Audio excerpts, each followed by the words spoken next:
సూర్యాపేట జిల్లా గురుకుల పాఠశాలలో 9వ తరగతి విద్యార్థిని ఆత్మహత్య యత్నం చేసింది. మహాత్మా జ్యోతిబా పూలే తెలంగాణ వెనుకబడిన తరగతుల సంక్షేమ బాలికల విద్యాలయంలో ఓ విద్యార్థిని చదువుకుంటుంది. హాస్టల్ గదిలో ఉరి వేసుకుని విద్యార్థిని ఆత్మహత్య యత్నానికి ప్రయత్నించింది. గమనించిన ఉపాధ్యాయులు వెంటనే ప్రభుత్వ జనరల్ హాస్పిటల్కు తరలించి తండ్రికి సమాచారం అందించారు.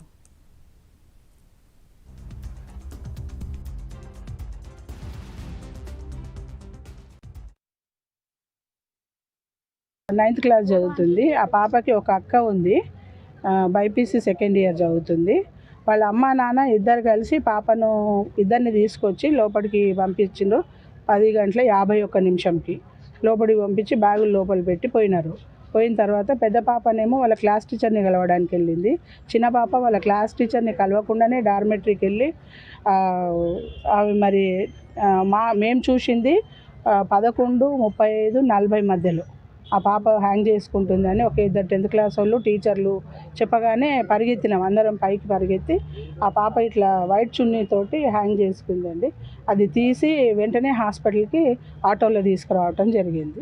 హాస్టల్కి వద్దామని నిన్ననే బ్యాగ్ చదువుకొని వచ్చారు. ఈరోజు మార్నింగ్ తీసుకెళ్తా, నిన్న సండే కాబట్టి ఈరోజు మార్నింగ్ తీసుకెళ్తా అని చెప్పినాం. తీసుకొచ్చి హాస్టల్లో జాయిన్ చేయించి మీ ఇంటికి వెళ్ళిపోయాను. ఇంటికి వెళ్ళిపోయాక 15 నిమిషాల నుంచి 1 గంట మధ్యలో నాకు ఫోన్ చేసి మీ పాప ఇట్లా ఉరేసుకుంది రండి అని చెప్పేసి అని అన్నారు.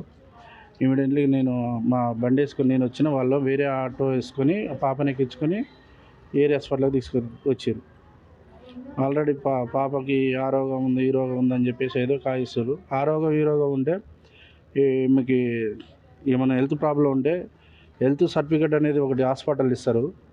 ఆ హాస్పిటల్ నుంచి వెళ్ళి తీసుకురమ్మని చెప్పేసి అంటారు. 1 నెల రోజులు 2 నెలలు ఇంటికాడ ఉండగానే పాప హాస్టల్ నుంచి వెళ్ళి పాపకి ఏమైంది ఏం సంగతి హెల్త్ సర్టిఫికేట్ తీసుకొచ్చి అందులో హాస్టల్లో ఒక నర్స్ ఉంటారు, వాళ్ళకి ఇవ్వటం ఇట్లా ఉంటుంది. ఏ ప్రాబ్లం లేనిది అది సర్టిఫికేట్ ఇట్లా ఎట్లా ఉండకుండా ఎట్లా ఉంటుంది. నేను పోయినప్పుడు అటెండెన్స్ పడట్లేదు మీ పాపకి అని చెప్పేసి శ్రీవాణి మేడం నాకు చెప్పారు. చెప్తే మేడం మరి మా పాపకి అటెండెన్స్ ఎందుకు పడట్లేదు అని చెప్పేసి అని అడిగితే కంప్యూటర్ క్లాస్ మేడంకి పోయి అడగండి అని చెప్పేసి అంటే నేను ఆ క్లాస్ మేడం కాడికి పోతే మేడం లేదు బయటికి వెళ్ళిపోయింది. సర్లే అమ్మా నేను నెక్స్ట్ సండే వస్తాను కదా అప్పుడు అడుగుతలే అని చెప్పి నాకు అర్జెంట్ పని ఉండి నేను వెళ్ళిపోయినా. అది జరిగింది. దాని తర్వాత ఒక 15 నిమిషాల తర్వాత నాకు ఫోన్ చేసి మీ పాప ఉరేసుకుందని